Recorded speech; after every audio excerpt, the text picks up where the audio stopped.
This podcast contains descriptions of violence against children and adult language and is not suitable for all audiences. Listener discretion is advised.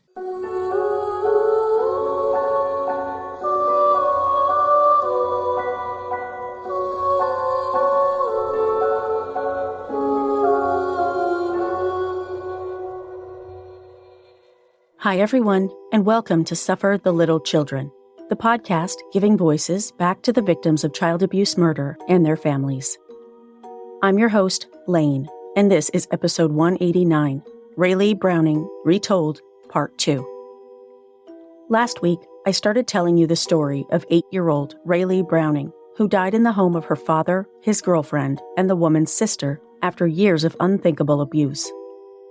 Raylee's death was infuriatingly preventable if only CPS and the family court judge hadn't ignored countless abuse complaints from Raylee's mom and school staff. In this episode, we'll go over the results of Raylee's autopsy and the shocking number of medications she was prescribed. I'll talk about how and why Marty Browning Jr., Julie Titchenell, and Sherie Titchenell put just Raylee, one of 4 kids in the home, through years of abuse and neglect. I'll go through the shocking statements one of Julie's children made to a counselor, cementing the 3 adults' criminal charges. Finally, I'll also discuss proposed legislation that would protect many homeschooled kids from abuse, and why, almost 6 years after its proposal, it still hasn't been passed by the West Virginia State Senate. This is part 2 of the harrowing story of Raylee Browning. Let's jump right back into the story. At the end of part 1, we went through the suspect's interviews detailed in the criminal complaint filed by Oak Hill Police Department Detective Sergeant James Pack, the lead investigator on Raylee's case, who child abuse expert Dr. Joan Phillips told she believed Raylee was the victim of abuse and neglect based on several factors. Now, I'll pick up where I left off.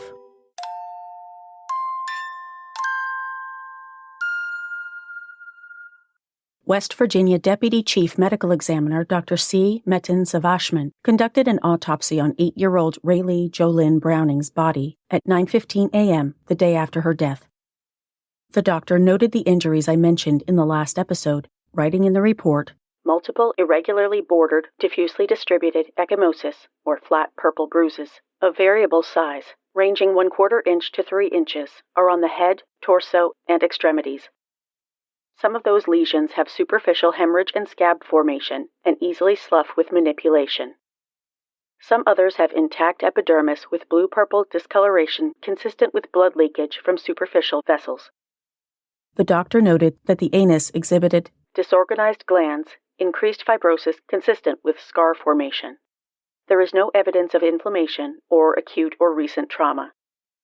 Sure, plenty of things can cause tearing and subsequent scarring in that area, like surgery, disease, STIs, radiation therapy, hemorrhoids, fissures, or trauma. But remember, in part 1, I mentioned that Raylee had told both her mom and her Nina that Marty was sexually abusing her. An earlier medical exam had found tearing to her anal area, and nurses at the hospital where Raylee was pronounced dead reported an apparent tear in the same region. The child death investigation report I mentioned in part 1, also filled out by the medical examiner, stated that an unknown substance was swabbed from the same area and collected as evidence. And let's not forget the vibrator found in Raylee and Sherie's bedroom during the execution of the search warrant. I'll let you draw your own conclusions. I should note, though, that when later asked at trial, Dr. Savashman said there were no signs of sexual abuse. Most of Raylee's organs, cavities, and structures were in good shape, including her brain. Her lungs, on the other hand, were not. They exhibited clear signs of severe pneumonia. Her spleen was enlarged, which pneumonia can cause.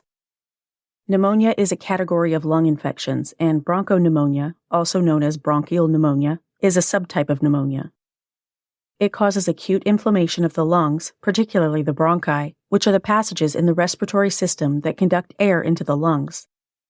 This is typically accompanied by inflamed spots in the lungs. It's usually caused by bacteria rather than a virus or fungus. Now, when there's an infection like pneumonia present, the body releases chemicals into the bloodstream to fight it off. Sepsis, a blood infection, takes place when the body's response to those chemicals is out of balance, which sets off a chain reaction of events that can lead to damage to multiple organ systems or even death. About 1/3 of people who do develop sepsis die, and survivors often suffer the effects for the rest of their lives, such as chronic pain, fatigue, organ dysfunction, amputations, and even PTSD. Sepsis most often occurs in people 65 and older, and usually when these people are hospitalized or have recently been hospitalized. It's very rare that it occurs in an otherwise healthy child over the age of 1. Untreated pneumonia, however, can increase the risk, especially if the person's immune system is somehow compromised, which can be a side effect of some medications, or if a person has wounds or injuries, which Raylee did, or if she's malnourished, which Raylee was. So what are the symptoms of sepsis? Is it something Raylee's caregivers should have detected? A person suffering from sepsis might have any number of symptoms, including a high heart rate, shortness of breath, confusion, extreme pain, fever or chills, and sweating or clammy skin. As the medical examiner opined, a lung infection that severe would have been more than apparent before Raylee died. They just didn't care. Let's run down the list of active problems the medical examiner noted when reviewing Raylee's medical records. Bipolar disorder, eating disorder, behavioral disorder with self-mutilating behaviors, attention deficit hyperactivity disorder or ADHD, anxiety disorder, and depressive disorder. The doctor also noted 7 pretty heavy-duty drugs under active medications. Risperidone or Risperdal, which is used to treat kids with aggression or mood disorders. Sertraline or Zoloft, which can be prescribed to treat anxiety and depression in children. Valproic acid or Depakote, which is used either for seizures or as a mood stabilizer. Vyvanse, which treats ADHD. Clonidine, which also treats ADHD. Trazodone, an antidepressant and sedative that isn't approved for use in children, but is sometimes prescribed off-label to treat ADHD. And finally, naltrexone, a drug that helps prevent alcohol or drug abuse relapses by blocking the effects of opioid drugs. It can also be prescribed to children off-label to treat autism and reduce hyperactivity and self-injurious behavior. That is a lot of powerful medication for a dainty 52-pound, 8-year-old girl's body to process. All but one of those medications were prescribed by Dr. Brandon Workman, a psychiatrist in Beckley, West Virginia. Inexplicably, the prescription for Vyvanse was written by Dr. Abdul Mirza, a diabetes and metabolism endocrinologist from Scarborough. These people really wanted Raylee to have diabetes. It's weird. According to 59 News, all of those medications were paid for by Medicaid. The autopsy report also mentioned a review of CPS records showing numerous referrals on file. The chief medical examiner, Dr. Alan Mock, reviewed the autopsy findings and wrote his final opinion in the report, saying, "I, Dr. Alan Mock, am of the opinion that Raylee Browning, an 8-year-old female, died due to likely sepsis due to necrotizing bronchopneumonia with diffuse alveolar damage of uncertain etiology. Upon review of medical records, the caretaker does not report preceding fever, cyanosis, malaise, or respiratory distress.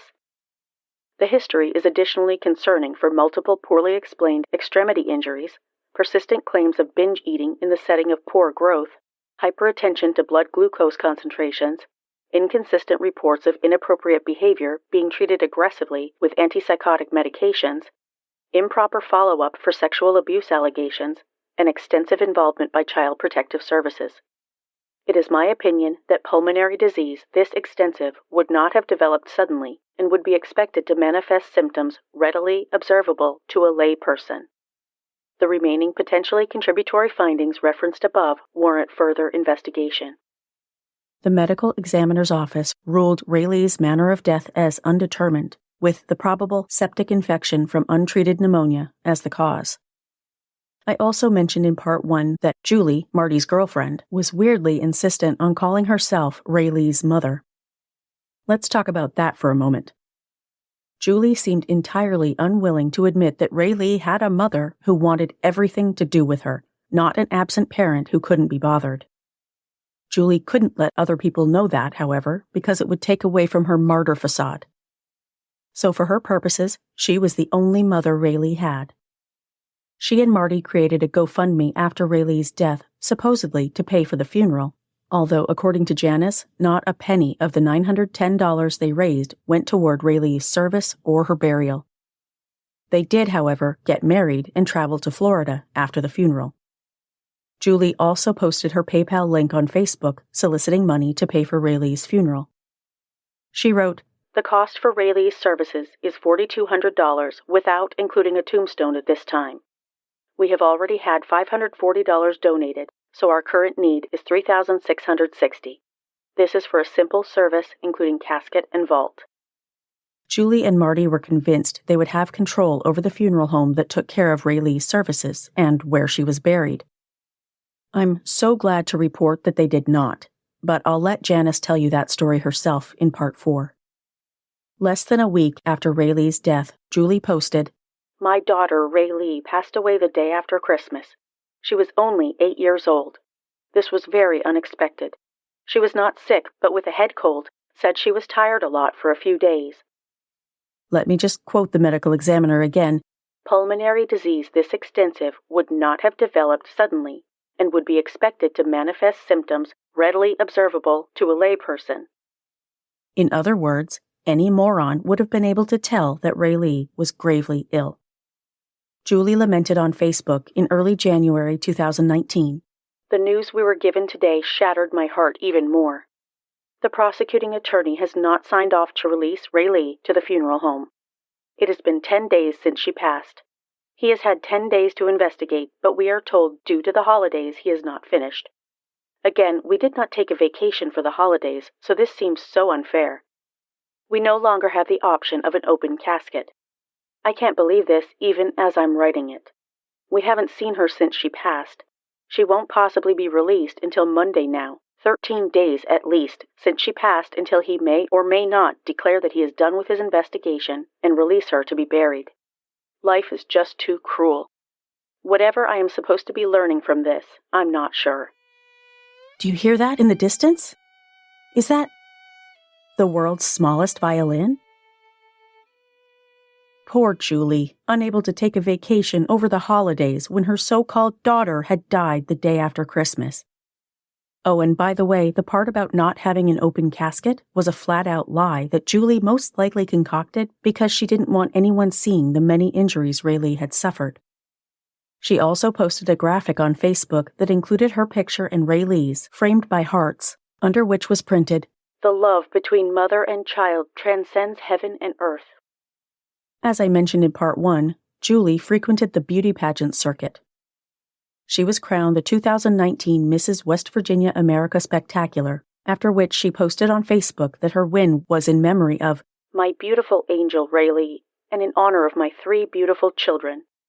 I hope through this title I can raise awareness to all parents out there of the silent killer Sepsis, which took my angel's life in December. I also hope to be a good role model to my other 3 babies, someone who is always looking out for others and showing compassion in a world that appears to be lacking lately. May God guide me through this journey with my husband by my side, as well as my new sister queens." A friend of Julie's posted soon afterward, "Help! This is Sherie Titchenell Browning, our Ms. WV Spectacular America. She's been searching for sponsors and has done some fundraising and is just $130 short for Nationals, which will take place on July 25th, 26th, and 27th. Her platform is incredible and very personal to her. This opportunity to share her platform on a national level is so incredibly important, not just for her, but for everyone who hears it. You see, Julie lost her little girl to sepsis the day after Christmas this past year. She is not so much after the crown as much as she is after the opportunity to educate parents on the signs of sepsis and how to ask the right questions when taking your child or loved one to the doctor." She, Marty, and Sherie never even bothered to take Raylee to the doctor to ask the right questions in the weeks leading up to her death, but I'm sure they told people they did. I know they told people that Janice hadn't seen Raylee in the prior 2 or 3 years, but somehow I doubt they mentioned that they were the sole reason for that after moving with Raylee and not telling Janice or the court. And by the way, it was 18 months. In September 2019, Julie posted on Facebook, Okay, pageant sisters, I need your help. Friday is Sepsis Awareness Day, and I need your help in raising your crown to help raise awareness. As many of you know, I lost my 8-year-old daughter in December to sepsis. Sepsis is the #1 killer among children in the United States. It's deadly, and only the hospital can diagnose and treat sepsis. First, I'm sure you noticed she referred to Raylee as her daughter. Second, sepsis isn't even in the top 3 causes of child deaths in the U.S. According to CDC data, for kids Raylee's age, the top 3 are accidents, cancer, and congenital abnormalities. Sepsis is a leading cause of death in U.S. children who are already critically ill, which Raylee wasn't, except, of course, for her untreated pneumonia. And whose fault was that? I apologize if some of my old snark is creeping back in during these episodes. Frankly, Raylee's story really pisses me off. This never should have happened. Cases like Raylee's, the ones that are beyond infuriating, completely baffling, and so damn preventable, really stick with me. Every child I talk about stays with me, and I never forget one of their names or their sweet little faces, but the extra infuriating cases really get under my skin and keep me up at night. If I get into the mindset of dwelling on these awful, angry-making details, I can really whip myself into a major stress froth or spiral into depression, which I'm prone to as it is. And believe me, I've done both a number of times in the almost 5 years since I started the podcast. When the new year hit, I decided my resolution wasn't just to take care of my mental health, but to build my mental wealth. I know that might sound a little woo-woo, but it's actually a concept that makes a lot of sense. Mental wealth is about investing in good habits now that can help make your mind more resilient to challenges in the future. It's kind of like having a mental health savings account you can withdraw from when life smacks you over the head with a brick. Mental wealth comes down to 5 pillars: sleep, diet, exercise, stress management, and exogenous compounds, which can be anything from coffee to alcohol to prescription medications to supplements. Some of you already know where this is going, but seriously, hear me out. This is where Magic Mind comes in for me. Drinking the original little green mental performance shot alongside my morning coffee enhances my focus and lowers my stress throughout the day. It doesn't replace my coffee. Its time-release caffeine and other ingredients help prevent the usual caffeine crash later in the day. And when I take it 5 days in a row, I notice a real difference in my mental clarity. I've also started using Magic Mind's sleep elixir at night, which has been helping me fall asleep faster and get a better rest. I'd love it if you'd join me in taking the January Mental Wealth Challenge. There's no better time to start than now, right?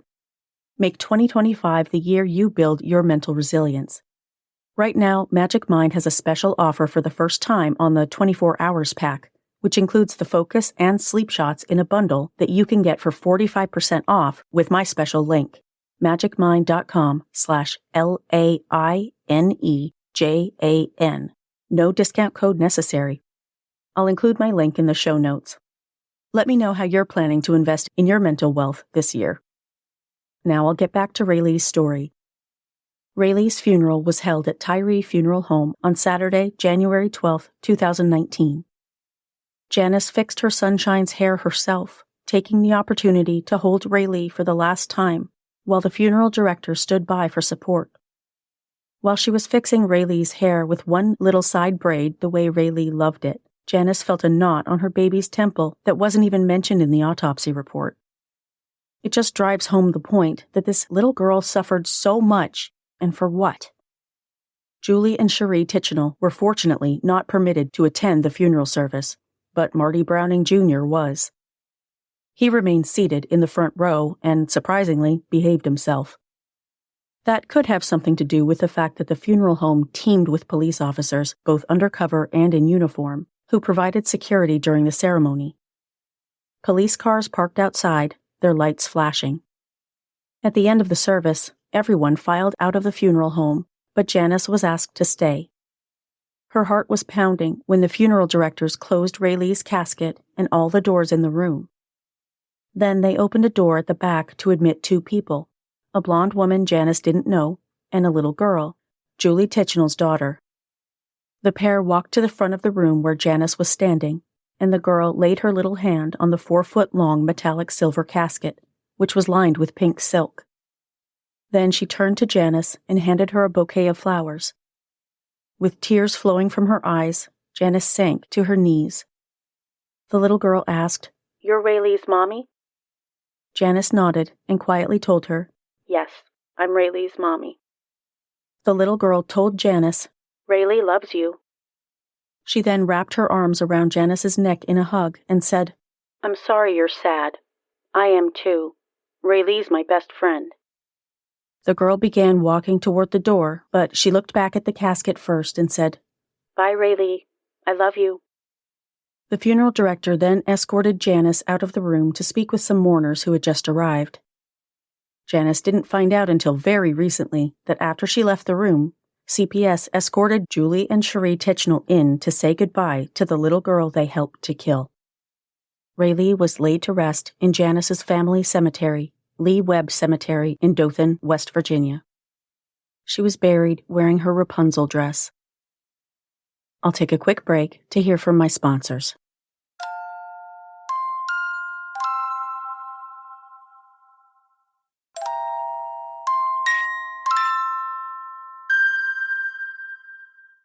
When Raylee died, Nicholas County Child Protective Services was investigating claims of physical, emotional, and sexual abuse against Marty, Julie, and Sherie. As I mentioned in Part 1, they had pulled Raylee and Julie's 3 children out of public school in 2017 after school staff made multiple reports to CPS about Raylee being abused and neglected. In 2019, before the COVID-19 pandemic, various sources estimated the number of children being homeschooled in the United States to be about 2.5 million. The pandemic caused that number to surge, and it's now estimated that almost 4 million kids in the U.S. receive homeschool instruction. Many homeschool parents are wonderful people who love their children and care for them adequately. Unfortunately, homeschooling is also a tactic that abusive parents and guardians use to isolate abused and neglected children from mandatory reporters, such as school staff, who are required by law to report any suspicions of abuse or neglect. As I've already mentioned, Raylee's gym teacher, Caregiver Ciliberti, more than met that requirement, filing multiple CPS reports about Raylee before she was yanked out of school. Homeschool educators in West Virginia are not required by law to report suspected child abuse or neglect, which is awfully convenient for the ones who happen to be the abusers themselves. The Coalition for Responsible Home Education, or CRHE, an advocacy group created in 2013 to educate and inform citizens, lawmakers, and service providers about the protections homeschooled children and youth need, maintains a database called Homeschooling's Invisible Children, which tracks severe and fatal incidents of child abuse and neglect in homeschool settings in the U.S. In the database of almost 500 cases of abuse, the group identified almost 200 deaths of homeschooled children since 2000. Most of those kids suffered continuous maltreatment for months, if not years. At the time of Raylee's death, only one state, Pennsylvania, had any legal protections for at-risk homeschooled kids. Now there are 3 states, which is an improvement, but after 6 years, you'd hope there would be a lot more progress. In Pennsylvania, a law prohibits homeschooling if any adult member of the household has been convicted of any of a long list of offenses, including homicide, sex crimes, various assaults, and child endangerment. In Arkansas, homeschooling is not allowed if a registered sex offender lives in the household, but parents can petition the court to have the restriction waived. Great. In Utah, homeschooling is prohibited if the parents have been convicted of certain violent crimes against children. No state has any laws on the books protecting children from being yanked out of school during open CPS investigations. Since Raylee's death, several states have introduced bills addressing this issue, but none have been passed into law as of 2025. That includes West Virginia's proposed Raylee's Law, though not from lack of trying. Huge shout-out to Democratic Delegate Sean Fluharty of Ohio County, West Virginia. In early 2019, after Raylee's death but before any arrests were made, Mr. Fluharty introduced legislation in the West Virginia House of Delegates that sought to protect kids like Raylee. House Bill 4440, also known as Raylee's Law, would prevent anyone from homeschooling while under an open CPS investigation for abuse or neglect, or if they had been convicted of domestic violence. Mr. Fluharty introduced the bill after Caregiver Ciliberti approached him and told him Raylee's story. Here's Mr. Fluharty talking about Raylee's law before the House in March 2023. Now, I want to make it clear who we're actually talking about here today. This isn't about all homeschoolers. This is about child abusers. It's about people who were convicted of child abuse. Convicted of child abuse. Convicted of domestic violence. I don't care. The chair of education made it clear. This keeps those children from being instructed at the home. Yeah, you're right. I don't think child abusers should be educating kids. I don't care if it's the public school system, a pod school, or homeschool. Any damn school in this state. Child abusers should not be teaching our kids. We've heard, it could be pending investigations, and it'll take time. First off, it's a crime to false report child abuse in this state. It is already a crime. It is a misdemeanor, and you can take people to court on it.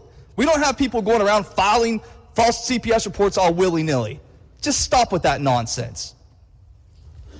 Let's talk about how this came about. And this idea that the law already exists and there's a safety net and there's not a loophole. Well, really? Let's ask Judge Blake. I'm sure a gentleman from the 44th is familiar, and thank you for your work and what you do. Let's talk about Judge Blake and his comments. Judge Blake felt that the state was also responsible for what happened to Raylee Browning. And why? Well, he says, we allow a child to be jerked out and homeschooled without any real measure to ensure the child's continued education and safety. Judge Blake added that as circuit judge, he is seeing more and more cases of abused and neglected children being homeschooled so the parents or guardians are able to hide their actions. There ought to be some mechanism to check on these children. You have it here today. We got $1 billion in surplus and we can't afford that kind of care. That is shameful. Judge Blake, after going through a trial and understanding the facts and hearing expert testimony, reached the conclusion that we, the state, should act. We should act. That's what we're doing right now. This isn't some ban on homeschooling. Just stop with that nonsense right now. This is closing a loophole. This says if you've been convicted for child abuse, I think we all agree, you shouldn't be educating children, no matter where it's at. If you've been convicted of domestic violence, you shouldn't be. And there's a pending investigation. I hope that these pending investigations get wrapped up quickly and they're unfounded. That's great. That's what we want. But there's a pending investigation. We have a duty to say that should be looked at before making a decision to allow a child to be jerked out of school like Raylee Browning was. Who was Raylee Browning? 8 years old. She attended public school in Nicholas County. Multiple reports were made by mandatory reporters, including her teacher. Her teacher came to me about this. I don't know why she chose me, but, fate have it. She came to me and said, this happened years ago. Since this happened, the bill to fix that's been sitting in education committee for years. Poor Raylee was yanked out of public school by her father. Her aunt was to serve as her teacher. 3 individuals in that home. They found her dead. She acquired sepsis from drinking toilet water. She had a torn rectum. She was covered in bruises and burns and lacerations. Truly disgusting. I hope they rot in prison for the rest of their lives. But we can do something. And let's not turn this into homeschool versus public school, right? This is about doing the right thing. Protecting children from abusers. From abusers. It was heard that this may be an inconvenience on homeschoolers, and it may be. But go ask Raylee how that inconvenience is right now. You'd have to visit her gravesite. I love this man's passion for this cause. From the time he first introduced the bill, Mr. Fluharty was perplexed by the influx of oppositional emails he received from homeschool educators who were afraid that false CPS reports might be made against them, even though West Virginia state law makes false child abuse reports illegal. Like anyone with half a brain, Mr. Fluharty felt the bill was pretty straightforward in its purpose, not allowing someone to pull their child out of public school when they're under investigation for allegedly abusing the child. To me, this is common sense. Its only intent is to protect children. Even so, lawmakers seem to fear homeschool lobbyists. Raylee's law has come before the West Virginia House of Delegates multiple times and been shot down. In February 2024, another House representative, Democratic delegate Mike Pushkin of Kanawha County, proposed tacking Raylee's law, by then reformed into House Bill 4491, onto another proposed law, House Bill 5180, which reduced the requirements for homeschool parents. At this point, Raylee's law would only prevent a child from being homeschooled if there was an open CPS investigation. CPS would have 14 days to conduct the investigation and either substantiate the complaint or close the case. Mr. Pushkin's proposed amendment was also defeated. Finally, on February 27, 2024, a little over a week after the last defeat, Mr. Fluharty spoke about Raylee's story before the House again, triggering a 90-minute debate between those who supported the amendment and others whose biggest worry was school staff making false child abuse complaints because they opposed homeschooling and felt the real issue was with CPS.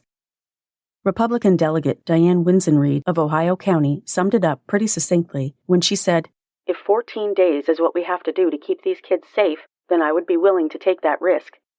Preach, girl. After a slight tweak to the language, the proposed amendment stated that a county school board could not authorize a currently enrolled public school student to be instructed in the home if there is a pending investigation. Miracle of miracles, although the vote was divided, the House majority voted to approve the amendment, folding Raylee's law into the homeschooling bill and moving it forward to the state Senate, where, almost a year later, it's still pending. I'm keeping an eye on it, as I've been for the past 5 years, and I'll post any update on the podcast's Facebook page. Janice Riston strongly supports Raylee's law. She believes that if such a law had been in place in December 2018, her bright, beautiful daughter would still be alive today. As horrible as Raylee's story is, if the West Virginia State Senate does pass this bill, including the Raylee's law amendment, at the very least, her death can help prevent other West Virginia children from meeting similar fates. Time for another sponsor break.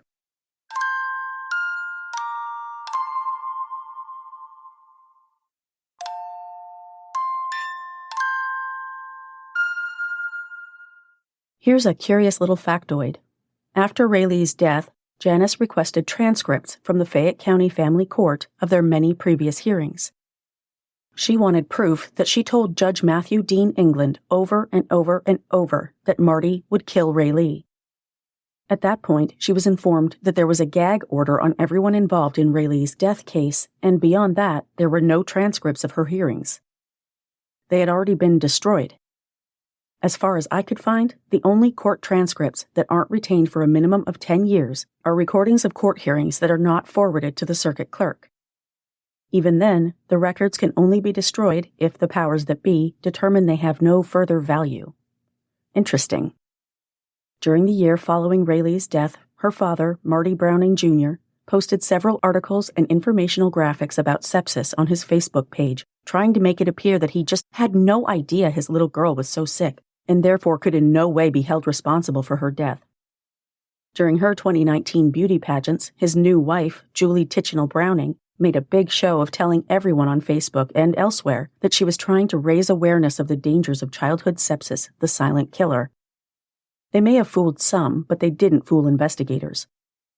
Oak Hill Police Detective Sergeant James Pack's criminal complaint, filed on December 9, 2019, with the Fayette County Magistrate Court, stated, "It is clear that all 3 adults in this residence failed to properly and proficiently care or provide care for Raylee with proper nutrition, water, and medical attention, which inevitably caused the death of this 8-year-old child."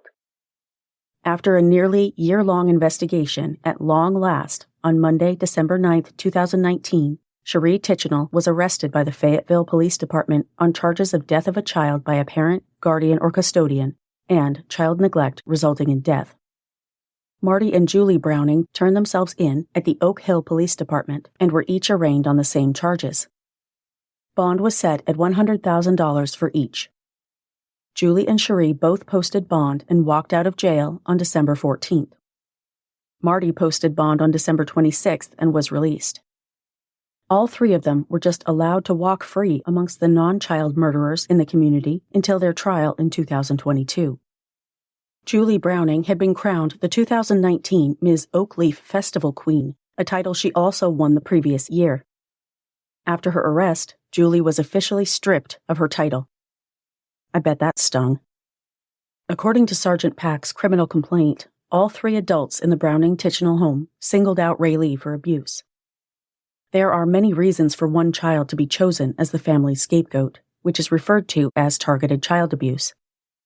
The abusive parent, whether consciously or unconsciously, heaps blame and shame on one child in particular. This might be because the child is passive, weak, or vulnerable, or because the child is hyperactive, defiant, disobedient, or hard to handle. This is why children with behavioral problems, learning disabilities, or mood disorders are a lot more likely to be abused than neurotypical kids. However, as I've already mentioned, Janice never saw a single bit of evidence that Raylee had any behavioral problems before Marty and the Titchenell sisters prevented her from seeing Raylee again. Raylee also didn't wet the bed, ever.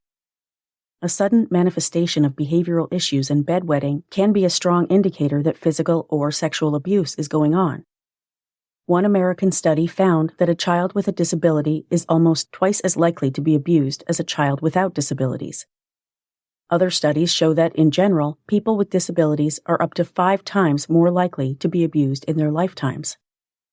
Remember, Raylee was taking a pharmacy's worth of powerful medications that are usually prescribed for mood disorders, ADHD, drug abuse disorder, or severe autism, and based on all of the evidence, Marty, Julie, and Sherie did consider Raylee a difficult child, which could be one reason she was targeted for abuse.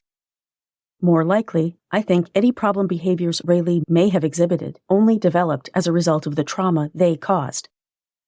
Another reason a particular child might be chosen as a scapegoat is because she's viewed as an adversary or as competition for the other parent's attention. Raylee was a gorgeous child. Beauty is clearly very important to Julie, who has a long history of beauty pageant participation. Then there's the possibility that one or more of the adults in the house saw in Raylee personality or physical traits that they didn't like about themselves or that reminded them of someone they have an aversion to, such as an estranged partner, or in the case of a step-parent, the current partner's ex. It's very likely that Raylee, who was the spitting image of her mommy, reminded the 3 adults of Janice, who they weren't exactly fond of, to put it mildly, and they took it out on the innocent child. Immediately after Raylee's death, at least one of Julie's children was receiving counseling services, and a great deal of the evidence against Marty, Julie, and Sherie came from the notes of one child's counselor in particular. Because the family of this child has asked me not to identify the child in any way, I'll use the name SC for surviving child, and am arbitrarily choosing to use she/her pronouns. According to the counselor's notes, during various sessions, SC made a number of damning statements about the abuse that went on in the household.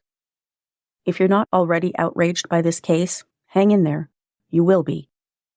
Some of SC's statements included, "My mom wanted to take my sister to the doctor, but my aunt said that she was faking and that she didn't need to go to the doctor. She didn't even want to get out of bed to open her Christmas presents, so she must have been sick. I wish they would have taken her to the doctor.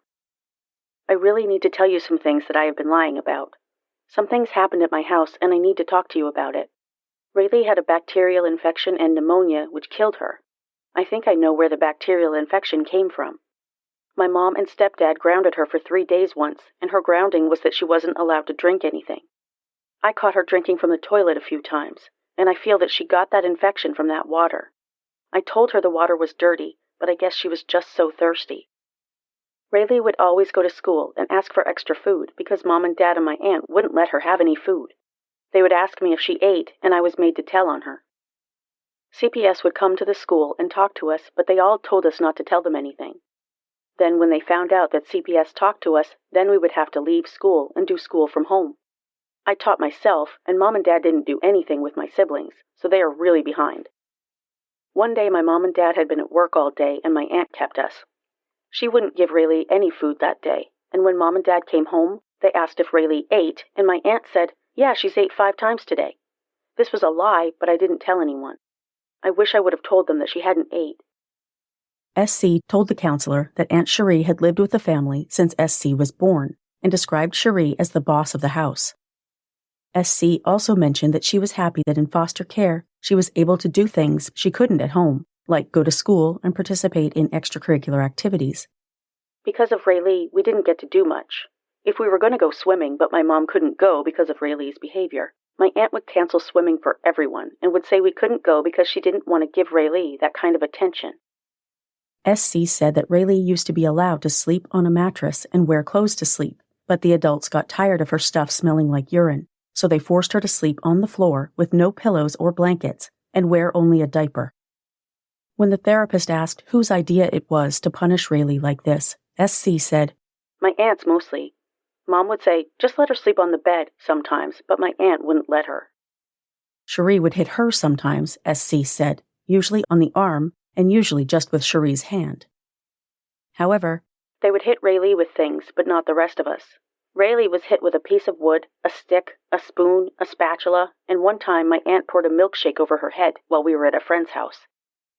At times, the therapist wrote, SC was empathetic toward Raylee, but other times seemed to justify the cruel punishments because of Raylee's behavior problems. SC confessed that she felt most of the blame for Raylee's death should be placed on Sherie, adding, She wasn't nice. She refused to let my parents take her to the doctor. She was in a constant bad mood. She's the person that kept giving Raylee the punishments, like no water for 3 days, and she's the one that wouldn't feed Raylee. And then when Mom and Dad would ask, she would tell them that she had eaten. She would only let her eat 1 sandwich a day. She's the one that made me tell her if Raylee asked for food at school. As for Marty, SC said, It was his idea to make her sleep on the floor. Her mom was to blame for listening to Sherie and not taking Raylee to the doctor. She blamed herself and her siblings for being afraid to tell the truth in fear of getting in trouble. When CPS would come to the school, I would lie to them because that's what I was told to do. Then they pulled us out of school and we couldn't go back. SC elaborated on these lies in a later session, saying, My aunt would say, Don't tell anyone anything that you know you're not supposed to say. She would tell us, if we are asked about punishments here, you tell them that your phone was taken, you had to stand in the corner for 10 minutes, or you were just grounded. When asked who taught her during homeschooling, SC replied, I taught myself. No one helped any of us, ever. Later, SC said about the homeschooling situation, I stayed in trouble for moving ahead in my work. They, referring to Sherie and Linnea Castle, were busy helping the other kids, and me and Linnea's sons wouldn't get any help. We just had to work on our own. Then I would use the internet for help and move ahead, and then I would lose my phone. Raylee, the child said, didn't get to do school. Her place was to stay in the hallway. She wasn't allowed to sit. She wasn't allowed to touch the walls while she stood in the middle of the hall. If she touched the wall, she had to walk the hall all day. She wasn't allowed to talk or go to the bathroom.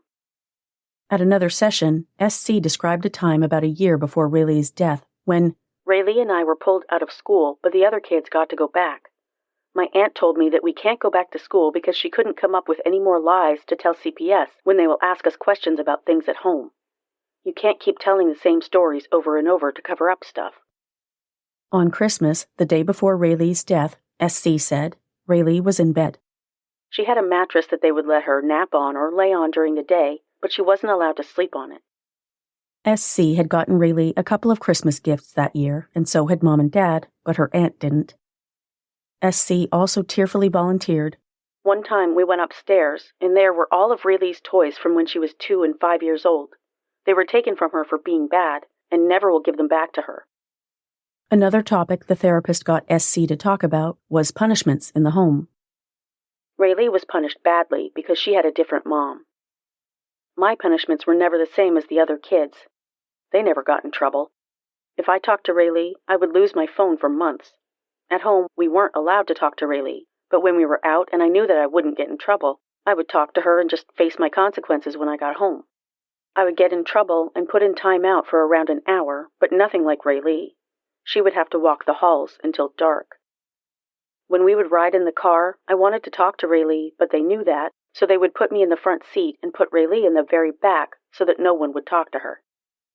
Sometimes my stepdad would tell my aunt that Raylee's punishment wasn't fair, and then my aunt would take a punishment away, but normally he wouldn't say anything because everyone was scared of her. My aunt scared everyone. Her eyes would turn black when she was mad, which was almost always, and gray when she was happy, which wasn't often. One time, my aunt fed Raylee a peanut butter sandwich that had been cut into little pieces. She couldn't eat it like most people eat a sandwich. I'm not sure why. My aunt hated my dad and Raylee's mom, so we were always grounded. My aunt wanted my mom to get back with a sibling's father. My siblings were golden children. I moved rooms 3 times because a sibling wanted the room promised to me. They got whatever they wanted. Targeted child abuse doesn't just affect the target child. It can have long-lasting effects on other children in the family, too. Making one child or more the scapegoat makes the non-targeted children, by default, special or favored. They might feel like they can do no wrong and grow up feeling entitled, or it might make them feel guilty for enjoying their status while their sibling is suffering. It can twist their thinking to the point where they take the abusive parent's side and add to the abuse of the target child, either physically or emotionally. It often leads to an ongoing pattern of dysfunction, even after the favored child grows up and starts their own family. When Raylee died, all 3 of Julie's children were taken into state custody and placed in foster care. I just hope they've gotten the help they need to break the cycle of abuse and release themselves from any guilt they might feel, because those 3 kids were in no way to blame, whether for lying or anything else. They were victims too. I'll pause here for one last word from my sponsors.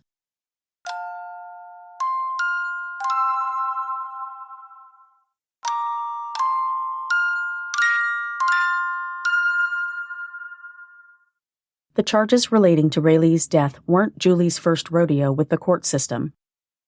In January 2003, when she lived in Polk County, Florida, 19-year-old Julie was charged with 3 third-degree felonies: forgery, uttering a forged instrument, and grand theft over $300. It sounds to me like she stole someone's checkbook and used at least one check. The forgery charge was later switched to 1 count of fraudulent use of personal identification instead. The forged instrument charge was merged into the others, and Julie entered into a pre-trial diversion program. She was apparently successful because the charges were dropped almost 2 years later. A misdemeanor charge of obtaining property with a worthless check was also dropped. Then, in less than a year's time, Julie was the subject of eviction complaints on 3 separate residences in Tampa. The complaints were filed in December 2006, March 2007, and August 2007. The first 2 involved only Julie, and the last complaint was served on both Julie and her boyfriend at the time, her oldest child's father. After their arrests in December 2019, Marty Browning Jr., Julie Titchenell Browning, and Sherie Titchenell were each assigned a court-appointed public defender to represent them at their joint trial. Sherie was represented by Evan Dove. Steve Mancini represented Marty, and Julie's attorney was Mark Plants. The investigation was significantly impeded when the West Virginia Department of Health and Human Resources refused to release Raylee's CPS records to police. They finally furnished partial records in November 2019. When a Fayette County grand jury indicted the 3 defendants on their charges in June 2020, the prosecutor on the case against the 3 was then Fayette County Assistant Prosecuting Attorney Liz Campbell. In the general election in November of that year, Anthony Ciliberti won the position of Fayette County Prosecutor. If that name sounds familiar, that's because Mr. Ciliberti is married to Raylee's gym teacher, Carrie Ciliberti, who made multiple CPS reports about Raylee's condition. Because Carrie would obviously be called as one of the state's nearly 50 witnesses, to avoid a conflict of interest, the case was transferred to a special prosecutor. Raleigh County Assistant Prosecutor Brian Parsons took over the case in December 2020. Another monkey wrench in the investigation came from one of the world's largest social media platforms, Facebook. Police had no problem obtaining Marty's Facebook data, but despite a search warrant and later a magistrate's order, Facebook refused to release Julie and Sherie's records. In February 2021, Prosecutor Parsons asked Judge Paul Blake for a court order demanding Facebook turn over the records. Mr. Parsons told the judge he wanted this information from Facebook because it could provide evidence of a fraudulent scheme or misappropriated funds through social media that pertain to the defendants in this case. This was, of course, related to the GoFundMe that Julie and Marty created, supposedly to pay for Raylee's funeral. Charges in that vein were never pursued. However, a representative from the Tyree Funeral Home later testified at the trial that none of the defendants' names appeared on payments to the funeral home, and there was still a balance for Raylee's funeral. Meanwhile, in January 2021, Janice Riston and her attorney, Anthony Salvatore, filed a federal civil lawsuit against the West Virginia Department of Health and Human Resources, alleging the agency's Child Protective Services Division failed to protect Raylee despite complaints by teachers, Janice, and other witnesses that Raylee was being abused. The lawsuit also stated that the agency falsified and withheld records to cover up its role in Raylee's death, stating, "The defendants willfully and recklessly falsified records to hide the abuse of Raylee. The defendants failed to take action to ensure that there was an adequate safety plan for Raylee in the home of Marty Browning and Sherie Titchenell. Failed to ensure that Marty Browning and Sherie Titchenell were capable and competent to house children and to ensure the safety of all children. Failed to ensure that the home was up to code and in compliance with WVDHHR policies and standards with respect to heating systems, electrical wiring, and other potential causes of fire in the home." Also, the lawsuit alleged DHHR altered records to conceal the failure to properly care for Raylee, changing and deleting documentation in Raylee's file in an attempt to correct their gross, reckless conduct. The suit contended that DHHR violated Raylee's constitutional rights under the Eighth Amendment, which protects citizens against the infliction of cruel and unusual punishment. In response to the civil suit, DHHR denied that CPS had hidden and falsified records or stymied the police investigation. Get this, DHHR also claimed the Child Welfare Act did not give the agency a responsibility to be aware of and observe potential dangers to Raylee or any other child. Sorry, what? That's simply not true. West Virginia Law, Chapter 49, Article 1, Section 105 states, "The child welfare and juvenile justice system shall, 1. Assure each child care, safety, and guidance." And that's just one of various mentions in the law of CPS's duty to protect children, which makes sense considering the division is actually named the Division of Child Protective Services. So it kind of sounds to me, a layperson, like the entire purpose of DHHR's subdivision, CPS, by law, was to be aware of and observe potential dangers Raylee faced. But what do I know? Here's the real kicker. In October 2021, a federal judge dismissed Janice's civil suit, ruling that DHHR, as a state agency, is protected under sovereign immunity, a legal doctrine with a definition that just might make your head explode. Sovereign immunity means the government cannot be sued without the government's consent. I wonder if that ever works out in favor of the person filing the lawsuit.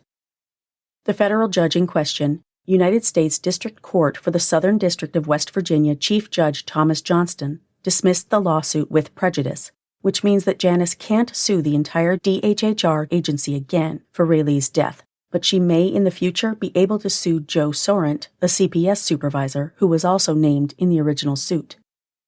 Sorrent conveniently retired on December 29, 2018, 3 days after Raylee's death, but by the time the lawsuit was filed, he had been rehired as a temporary CPS worker by DHHR.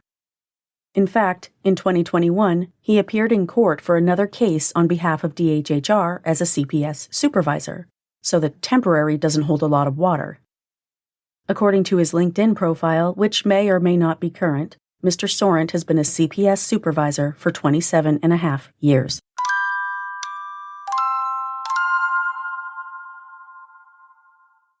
I didn't intend to split Raylee's story into this many parts, but the more I researched and the more I learned, the more I had to include.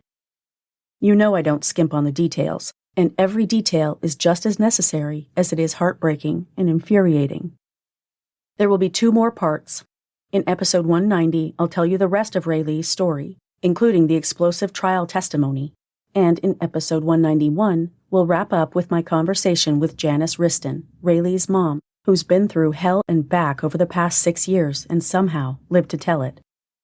My sources for this episode were the same as part 1, as well as the Fayette Tribune, the Coalition for Responsible Home Education, Yahoo News, West Virginia Watch, Forbes, and West Virginia Law. Quick shout-outs to my newest patrons. Thank you to longtime listener Phyllis S. from the Bronx, New York, Tasha L. from Norwalk, California, Stacy L. from Davison, Michigan, and from Green Acres, it's the place for me, thank you to Jamie P., Stephanie, and Emily M. I appreciate all of my patrons so much. If you'd like to help keep the show going, you can make a monthly or annual pledge at patreon.com/stlcpod or a one-time contribution at ko-fi.com/stlcpod. As soon as I have any time, I plan to work on setting up YouTube memberships. I hope to start releasing my episodes as premieres with a live chat feature, possibly on YouTube and Patreon.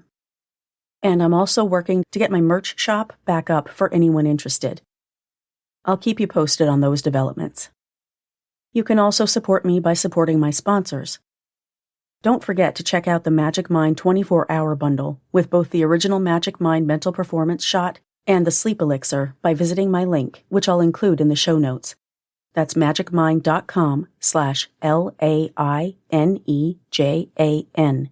No code necessary for 45% off. That's it for part 2. Join me next time for part 3 of Raylee's story.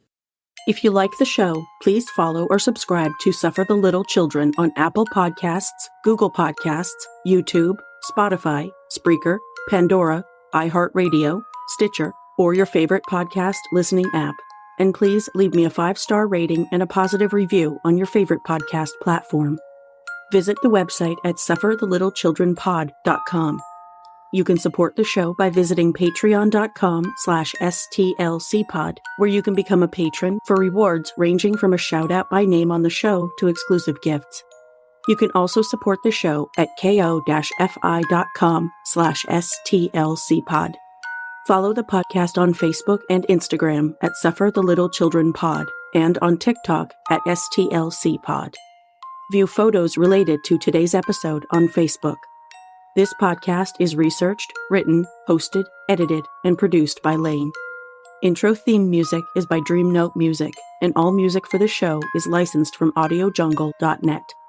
For more information about preventing or reporting child abuse, visit childhelp.org or call your area's child abuse hotline. And remember, if you see something, say something.